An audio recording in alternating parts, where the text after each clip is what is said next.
ఈ మధ్యకాలంలో YSR Congress party social media Sai ధర్మ తేజ్ని టార్గెట్ చేయడం, ట్రోల్ చేయడం బాగా ఎక్కువైంది. ఎందుకంటే కేవలం ఒకే ఒక కారణం, ఆయన పవన్ కళ్యాణ్కి మద్దతుదారుగా ఉంటాడు, వ్యక్తిగతంగా కావచ్చు, రాజకీయంగా కావచ్చు.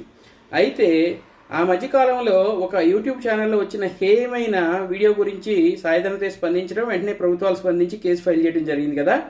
ఇప్పుడు జరిగిన జానీ మాస్టర్ ఉదంతాన్ని దానికి లింక్ చేస్తా YSR Congress party social media Sai ధర్మ తేజ్ని ఏమైనా క్వశ్చన్ చేస్తుందంటే, అమాయక యూట్యూబర్ ఏదో వీడియో పెడితే స్పందించావు, ఇప్పుడు ఎందుకు స్పందించట్లేదని. అమాయక యూట్యూబర్ అంట, అంత ఘోరమైన మానవ సంబంధాలకు సంబంధించి నీచమైన వీడియో పెడితే సో దానికి స్పందించినప్పుడు అమాయక యూట్యూబర్ అని వైసీపీ మీడియా కొంతమంది వెనకేసుకొస్తున్నారు.